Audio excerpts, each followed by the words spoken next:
President of the Lions guest. Got a question for you. How many remember what the chartered Lions were originally challenged to do? Knights of the Blind. Right. That's what our program is about today. The two ladies that are here are going to talk about blind children. They're advocates for blind children, the organization they belong to. Here to talk to us about ways we can help blind children in our own local community. I think the program is very fitting for us as blind members. Our presenters are Alison, Boch and Caitlyn, Fowler. Hi everyone. Thank you so much for that wonderful introduction, and thank you so much for having us. I'm Caitlyn Fowler, this is Alison Boch, and we're with Advocates for Blind Children, and we're here to talk to you about our program and how you can get involved. So our mission is to help families and students who are blind and have low vision in their local communities to access the services that they're required to receive by law. So we started when the Oregon School for the Blind closed, and that was in 2009 after it had been open for 136 years. And when it did close, it was closed on the condition that a fund would be put in place that could allow students to receive the same type of services that they were getting at the School for the Blind in their local communities, at their local school districts. Oh, is this better? Yes. All right, cool. However, that idea didn't really get put into place. The fund was initially created, and there was almost $3 million allocated to this fund, but the infrastructure and the information wasn't there, and after 2 years of the money being virtually untouched, the fund was completely cut, even though it was supposed to be reallocated every 2 years. So we started after we noticed that people who were trying to get services for their students who did know about the fund were being thwarted at every turn. These are parents, these are teachers of the blind and visually impaired. Nobody could get the school districts to do anything. So we started a group of people who were determined to become effective advocates for these students to get them the services that they really need. The Oral Hall Foundation has been our fiscal sponsor since we started back in 2009. And the Oral Hall Foundation is just outside of Sandy, Oregon. And they've been providing recreational and educational opportunities for blind people and their families for over 50 years.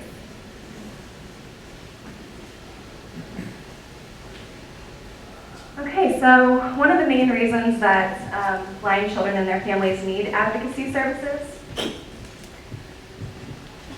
are because, and I apologize, it's a little bit difficult to see this PowerPoint, but the special education system tends to be complicated, confusing, and complex.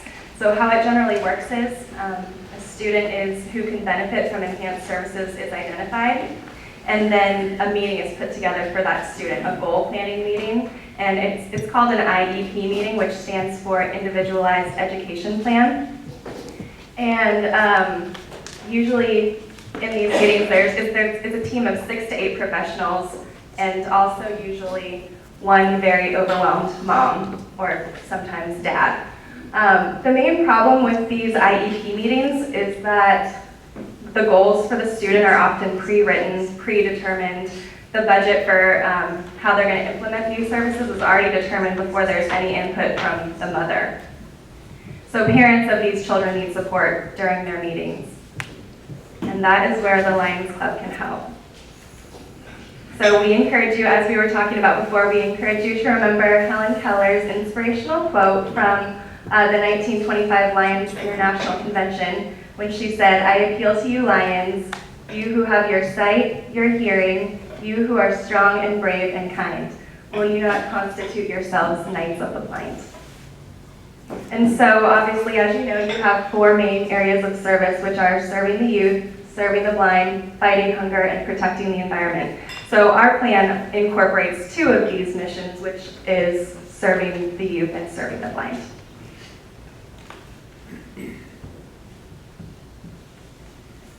We've already seen how much good Lions can do with the measles initiative, One Shot, One Life. This was an effort put together by the Lions Club, and you got a matching grant from the Bill and Melinda Gates Foundation. So they were going to donate $5 million if the Lions could raise $10 million. But what we saw happen was that the Lions raised $18 million, which is nearly double what you had proposed. And in return, the Bill and Melinda Gates Foundation gave an additional $12 million. As a result, 41 million children were vaccinated, and obviously the value of the lives that you saved is literally priceless. So we know that Lions can change lives, and we want to do something similar. We propose a Lions Advocacy Initiative, a joint effort between you, the Lions, and us, advocates for blind children. Our goals include raising $15 million to fund this advocacy program, making advocacy programs available to all students who need them, and funding advocacy programs in the United States and Canada for generations to come. We already have several current international directors as well as past international directors on board with us, and our secret weapon, Mr. Jim Stovall. So Mr. Stovall, for those of you who haven't heard of him, he's a blind individual who has accomplished a lot with his life. He is a New York Times bestseller, an Emmy Award winner, and he's been featured in hundreds of mainstream publications. And he has authored over 13 best-selling books. Steve Forbes called him one of the most extraordinary men of our era.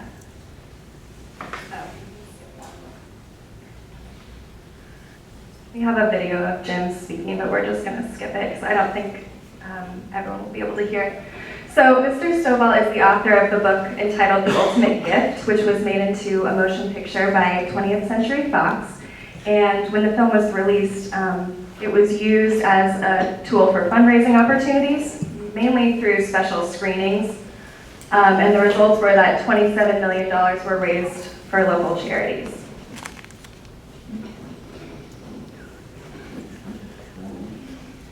Another one of Mr. Stovall's best-selling novels, The Ultimate Life, has been made into a movie starring Peter Fonda, which will be released on September 5th. And we are doing a similar fundraiser from The Ultimate Gift.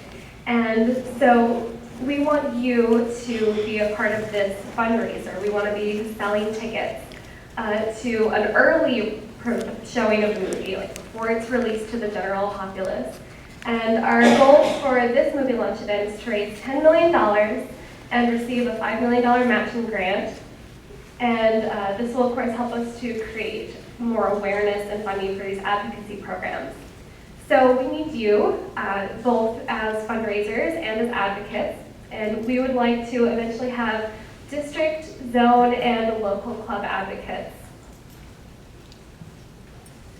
So if you are interested in becoming an advocate, and if you're interested in selling tickets for this fundraiser, we would love to have you talk to us. I'm the regional coordinator for Washington State, and Alison is coordinator for California. And just, give us your contact information, phone numbers, emails. We want to come and speak to other clubs, so if you can put us in touch with other people, we'd love that too. And the more we can get the word out, the more good we can do. This is a great way that you can directly influence and help improve the lives of the children in your communities. So thank you all very much for your time. Are there any questions? Yes. How many children are currently not receiving the services since the closure? In the state of Oregon, there were about 31 students at the School for the Blind at the time of its closure, but we know for a fact that there are over 850 students who would benefit for these services throughout the state, and that's just in Oregon.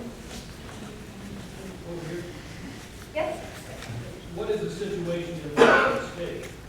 When you talk about Oregon, is Washington State in the same situation where they've given their money away, or what's the status there? In Washington State, the law is a little different. There is obviously a School for the Blind in Washington State. It's in Vancouver. But like with the one in Oregon, we found that the number of students attending that school, it's not anywhere close to the number of students in the whole state who are needing these services. It's just because, if you live like way up in Seattle, it's really hard to get your child going to school in Vancouver. So even though you still do have a school for the blind here, there's always more that can be done. Well, and also in Longview, there's about 7,000 children in the school district, and so roughly about 1 out of every 1,000 children is blind. So we're probably in this area talking about 6 to 7 kids. Well, does Washington State offer anything for blind students outside of Vancouver? There currently isn't an advocacy program available, and there isn't a fund in place like there is in Oregon that was put together specifically to provide these services. And that's another thing that we would like to get started through our advocacy program, just helping to raise awareness that there's a need for funds and that there's a need for additional services. Yes? The federal government sets up money for school districts to fund teachers for the education of blind students. The ARC, A-R-C, is responsible for making sure they have advocacy. I was president of the ARC in LA, and we provided over 25,000 advocacy people for the state, for just Los Angeles. So ARC is in town, and they should be working with you. Okay, and we're always looking for other groups to partner with too. I mean, obviously, like I said, the more people we can reach out to, the more good we can do. Did you know there's a line in the room that might have a theater? Oh, really? Good observation. Not to myself. Good luck. Once a year, let us know. Oh, So it might be a screening opportunity. that's cool. So, We would like to, we'd like people who are interested either in having the tickets for themselves. Use the microphone. Oh, sorry. Yeah, there's, We're old. I know, I can't do that.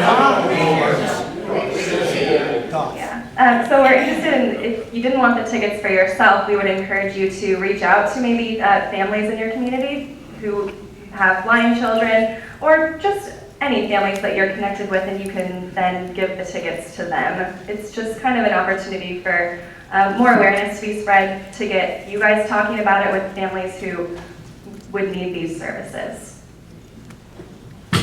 So the tickets are being sold for $25 each. $5 of that would go towards your club. Every ticket you sell, you get $5. $5 comes to our foundation, and then $10 goes to the production company, and then that extra $5 goes to Mr. Stovall's various charity opportunities. So how many people here think you could sell $2 each? Two tickets each. Oops. One of you? 2? Yeah, back here. Okay. Can anybody sell 4? No? Yeah. Okay, so we have a few. All right, that's great. Well, again, we can take names. We're going to stick around after this. So we would love to talk to you, get business cards, even if you don't want to, if you don't want to have us put your name down for tickets, you can think about it, talk about it. You can think about becoming advocates, anything you can do to help. And just stay in touch and help us get the word out. We would love to hear from you. Thank you.